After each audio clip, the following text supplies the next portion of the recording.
Assalomu alaykum hurmatli brifing ishtirokchilari. Bugungi brifingda O'zbekiston Respublikasi Hisob palatasi tomonidan 2025-yil 1-chorakda amalga oshirilgan ishlar yuzasidan ma'lumot beriladi. So'nggi davrda O'zbekiston Respublikasi Prezidentining 2024-yil 10-iyuldagi byudjet mablag'laridan foydalanish ustidan moliyaviy nazoratni kuchaytirish bo'yicha qo'shimcha chora-tadbirlar to'g'risidagi farmoniga asosan Hisob palatasi o'z faoliyatida avvalgi moliyaviy tekshirishlardan xalqaro standartlar asosida audit o'tkazishga qaratib, davlatning professional xulosa beruvchi va baholovchi audit organi sifatida qayta shakllantirildi. Ilg'or xalqaro tajriba asosida auditning samaradorlik, muvofiqlik, moliyaviy, strategik va IT standartlari hamda ularni o'tkazish qo'llanmalari ishlab chiqildi. 30 dan ziyod idoraviy va normativ huquqiy hujjatlar qabul qilindi. Raqamlashtirishni jadallashtirish maqsadida Hisob palatasining masofaviy nazorat markazi faoliyati, moliyaviy nazorat tadbirlarini nazorat qilishga qaratilgan davlat audit axborot tizimi yanada takomillashtirildi. 2025-yil 1-chorak ish rejasi doirasida o'tkazilgan risk tahlillariga asosan 24 ta audit tadbirlari o'tkazildi. Ularning natijalari yuzasidan Prezident administratsiyasiga axborot xatlari kiritildi. Ushbu 24 ta tadbirning 10 tasi joyiga chiqqan holda va 14 tasi masofaviy audit va tahlil qilindi. Masalan, qishloq va o'rmon xo'jaliklarida ishlab chiqarish nobudgarchiligi kompensatsiyasining undirilishi tahlil qilindi va natijasi yuzasidan davlat rahbariga axborot berildi. 2023-24-yillar Toshkent viloyatining ijtimoiy va ishlab chiqarish infratuzilmasini rivojlantirish dasturining samaradorlik auditi o'tkazildi.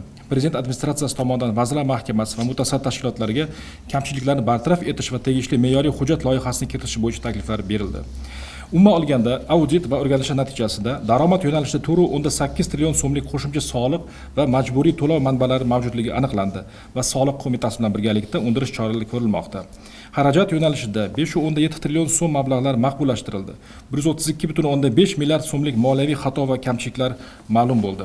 50 milliard so'm noqonuniy xarajatlarning oldi olindi va kamchiliklarni oldini olish bo'yicha har bir vazirlik va idoralar bilan hozirda ishlanmoqda. Davlat xaridlari sohasida 1.7 trillion so'mlik qonunchilik talablarining buzilish holatlari aniqlandi va ularning takrorlanishini oldini olish choralari ko'rildi. Barcha audit natijalari bo'yicha mutasaddi tashkilotlarga 11 ta ko'rsatma va 61 ta topshiriq yuborildi.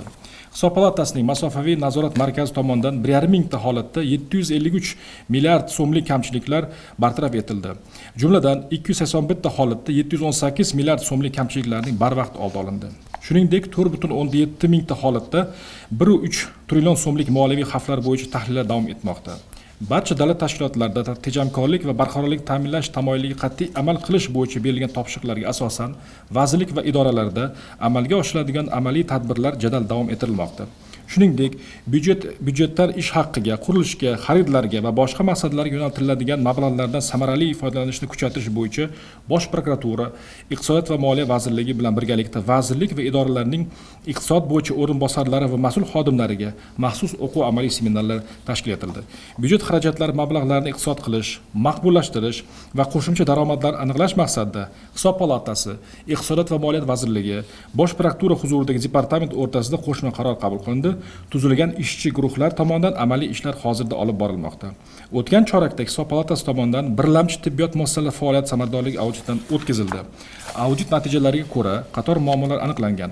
Jumladan, tibbiyot muassasalarida tibbiy yordamning kafolatlangan hajmlari va tor soha shifokorlari bir xil belgilanmagan.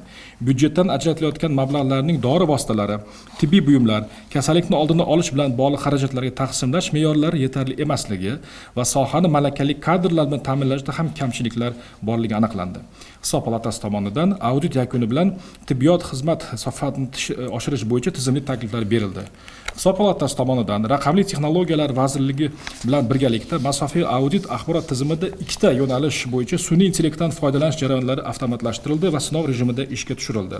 Bunda manfaatlar to'qnashuvi va xarid shartnomasidagi tovar bilan hisob faktura bo'yicha yetkazib berilgan tovarning o'zaro muvofiqligi yo'nalishlarida risklar aniqlanib, tizim orqali vazirlik va idoralarga o'rganish uchun yuborildi.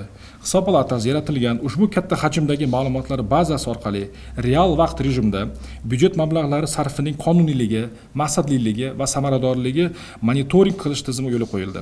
Masofaviy audit axborot tizimi orqali avtomatik aniqlangan risklar vazirlik va idoralarga o'rganish uchun yuborilib, ijrosi nazorat qilinmoqda. Shu tizim asosida o'tgan davrda byudjet intizomiga oid moliyaviy xato va kamchiliklar bartaraf etilmoqda va ularning barvaqt oldini olish choralari ko'rilmoqda. Xalqaro hamkorlik yo'nalishida Hisob palatasining faoliyatini ilg'or xalqaro tajriba asosida takomillashtirish borasida xalqaro tashkilotlar va xorij davlatlarning oliy audit organlari bilan hamkorlikda kadrlar malakasini oshirish ishlari davom ettirilmoqda. Jumladan, joriy yilning 26-31 mart kunlari Samarqand shahrida O'zbekiston va Vengriya o'rtasida ikki davlat oliy audit organlarining maslahatlashuv kengashining birinchi yig'ilishi o'tkazildi hamda 2025-27 yillarga mo'ljallangan hamkorlik bo'yicha amaliy chora-tadbirlar rejasi imzolandi. Joriy yilning 9-10 aprel kunlari Xitoy Xalq Respublikasi Milliy audit idorasining bosh auditori Hou Kai boshchiligidagi delegatsiya yurtimizda amaliy tashrif bilan bo'ldi. Xitoy Xalq Respublikasi Milliy audit idorasi bilan hamkorlik aloqalarini mustahkamlash qaratilgan memorandum va yo'l xaritasi imzolandi. Mazkur hujjatlar doirasida ikki mamlakat oliy audit organlari o'rtasidagi o'zaro manfaatli hamkorlikni rivojlantirish, tashqi audit metodologiyalari, axborot texnologiyalari va innovatsion yechim sohasida tajriba almashish, shuningdek kadrlar salohiyatini oshirish va kasbiy rivojlanishni rag'batlantirish bo'yicha kelishuvlar nazarda tutilgan. Bundan tashqari, auditorlarning ACCA xalqaro kvalifikatsiyasini oshirish maqsadida Hisob palatasi KPMG akademiyasi bilan hamkorlikka qadam qo'ydi. Hozirda Hisob palatasining 20 nafar xodimi maxsus o'quv kurslari bo'yicha o'qitilmoqda. Hurmatli brifing ishtirokchilari, byudjet xarajatlarining samaradorligi va qonuniyligini ta'minlash hamda tushumlar to'liqligini ustida nazorat qilish ishlari Hisob palatasi tomonidan bundan keyin ham davom ettiriladi. Keyingi brifinglarimizda shular haqida qo'shimcha ma'lumotlar berib boramiz. Sizlarga yetkazmoqchi bo'lgan umumiy mazmundagi ma'lumotlarim shulardan iborat. E'tiboringiz uchun katta rahmat.